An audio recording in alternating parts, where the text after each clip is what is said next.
Я не мастер выступать, просто хочу рассказать свою историю. Меня зовут Алексей Абрамов, я из Петербурга, я турист.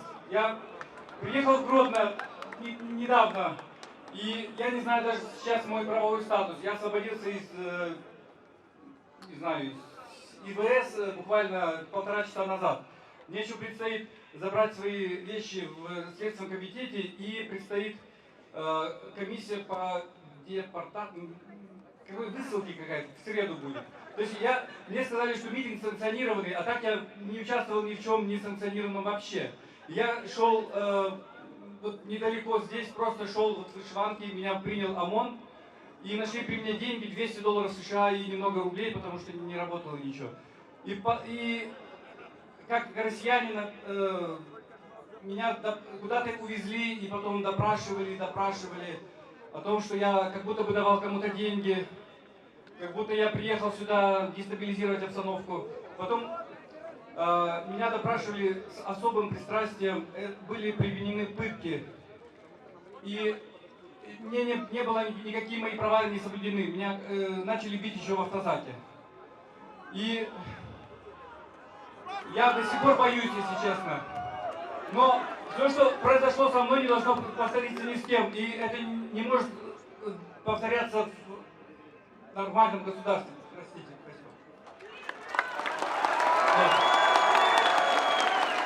Когда я лежал со стяжками в кабинете следователя, и 3 следователя меня по очереди били дубинкой, я был бесконечно одинок, я даже не знал, знает ли кто-то обо мне. Потом меня избитого водили к другим задержанным белорусам и показывали, как встречают тех, кто пришел дестабилизировать. Кто-то меня, наверное, видел, может, узнает. Вот. Да. Вот. Я не знаю фамилии следователей. Я не знаю фамилии следователей, никто не представлялся. Потом меня заставили подписать протокол. Вернее, я сказал, что я хочу прочитать протокол, меня снова начали бить.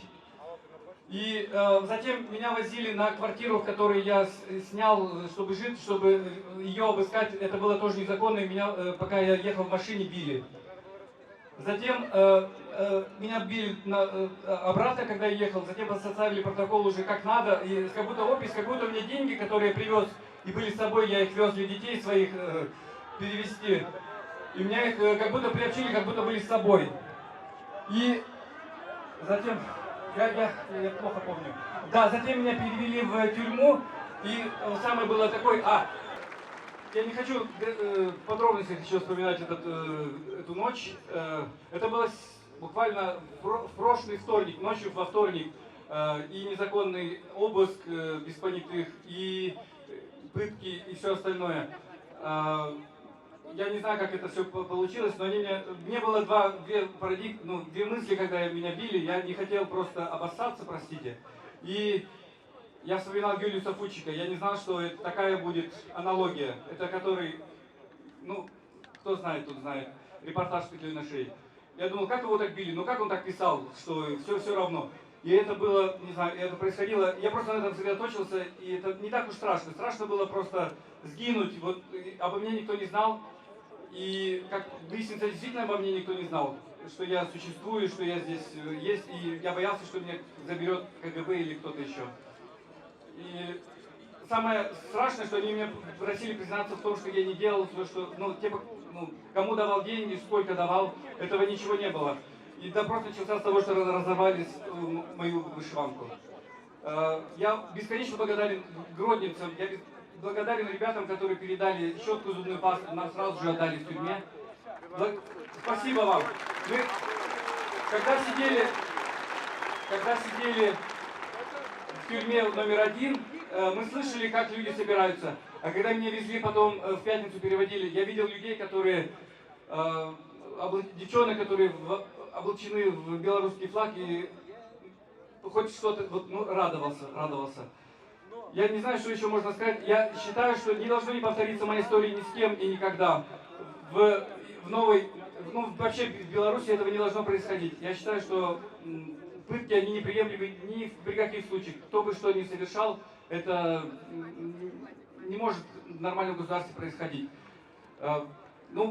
я могу еще показать, как скажем, я сейчас сниму вот эту вышиванку и я надену надену одежду, и она останется у меня как сувенир.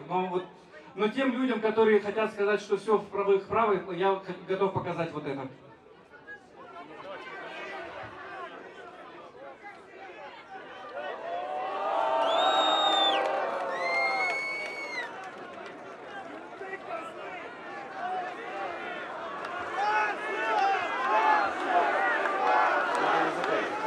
Которые сюда пришли, и я освобожден благодаря мирному пути, и просто мирный протест, который, и против него ничего невозможно.